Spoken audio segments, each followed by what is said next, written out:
Aujourd'hui, on va aborder un sujet super important pour tous ceux qui veulent percer sur Instagram. Si tu regardes la vidéo, c'est sûrement que tu te poses la question pourquoi je stagne sur Instagram. Donc, ce que je te propose, c'est qu'on analyse ensemble les 5 raisons principales pour lesquelles tu pourras avoir du mal à progresser sur la plateforme et qu'on y remédie. Prépare-toi à prendre des notes, c'est parti. Point numéro 1, on commence avec un problème qui est très commun, c'est le manque de fréquence dans tes publications. La régularité sur Instagram, ça va être un point essentiel. Si t'es pas régulier, l'algorithme va vite t'oublier et ton audience aussi. Mais comment tu vas faire pour rester constant? Tu peux te faire un petit planning éditorial et te dire que tu postes à peu près 3 fois par semaine. C'est un rythme de croisière qui est bien, c'est correct. Mais surtout, il va falloir que tu penses que la qualité est aussi importante que la quantité. Tu dois être sûr que chacun de tes posts apporte de la valeur à ton audience. C'est la base. Le deuxième point, ça va être de te démarquer de la concurrence. Tu vas te retrouver face à plusieurs créateurs qui sont dans la même niche que la tienne. Et du coup, tu vas te poser la question, comment je vais faire pour faire ressortir mon profil? C'est simple, tu vas devoir être toi-même. Tu vas devoir être unique. Tu vas pouvoir analyser ce que font les autres et te dire comment je peux faire ça différemment, à ma manière, ajouter ma patte. C'est ça qui va être important, c'est ce que tu vas apporter. Peut-être que tu as un style particulier ou un sens de l'humour unique. Utilise tout ce que tu peux pour créer un contenu unique qui ressemble qu'à toi. L'authenticité, ça attire toujours, on est tous différents. Personnellement, c'est vraiment pas un problème pour moi de mettre mes différences en avant. Bref, ton authenticité et tes différences, c'est ce que tu dois mettre en avant. L'information et la valeur que tu vas donner à ton audience, ce sera pas suffisant. Ta concurrence le fait déjà. Mais la façon dont tu vas amener ça, tu seras le seul à le faire de cette manière et ça, on peut pas te le retirer. Ouais, c'est vrai, c'est un truc qu'on peut pas me retirer ça.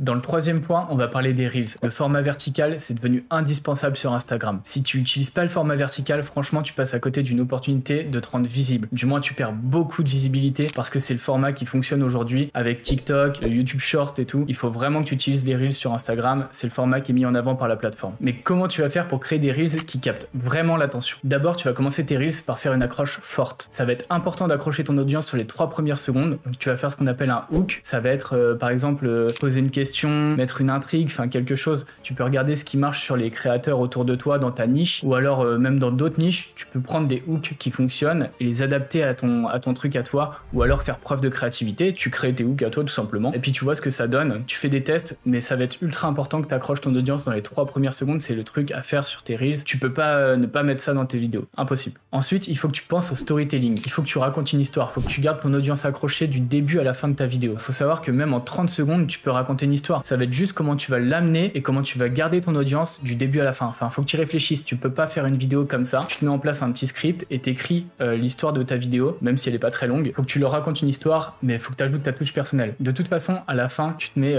en mode spectateur et tu te dis, ok, est-ce que j'ai envie de regarder ce truc-là? Est-ce que les 3 premières secondes elles m'accrochent? Est-ce que l'histoire elle me tient en haleine jusqu'au bout? Pose-toi les questions et puis sinon t'hésites pas, tu refais et tout ça jusqu'à ce que ça tienne la route. Le hook et le storytelling de ton Reels, c'est ultra important. Et pour finir ta vidéo, n'hésite pas à ajouter un call to action. Encourage ton audience à liker, partager, commenter, s'abonner à ton compte. Ça va être ultra important pour toi. Et d'ailleurs, c'est ce que tu peux faire si jamais la vidéo t'intéresse. N'hésite pas à nous lâcher un petit like et à t'abonner à la chaîne, ça fait toujours plaisir. 4e conseil, ça va être ta créativité. Sur Instagram, tu vas te retrouver face à plein de créateurs de contenu dans la même niche que la tienne et il va falloir que tu fasses en sorte de sortir un peu du lot. Tu peux t'inspirer de ce que tu vois autour de toi, mais attention à pas tomber dans le copier-coller. En faisant du plagiat, justement, tu vas faire tout l'inverse. Tu vas te retrouver à faire le même contenu que les autres créateurs dans la même niche que toi et du coup, tu vas pas du tout sortir du lot et c'est pas ce que tu recherches. Donc inspire-toi et tout ça, mais crée ton propre contenu avec tes propres idées, c'est ce qui va vraiment te faire sortir du lot. Les gens vont regarder pour ce que tu es et comment tu l'amènes. N'hésite pas à sortir de ta zone de confort, c'est souvent là que tu vas trouver le plus d'inspiration. Pour le dernier point, on va parler de collaboration. Ne reste pas dans ton coin. Enfin, tu peux rester dans ton coin et faire ton contenu, mais t'es quand même sur les réseaux sociaux. Ça veut dire ce que ça veut dire, réseau social.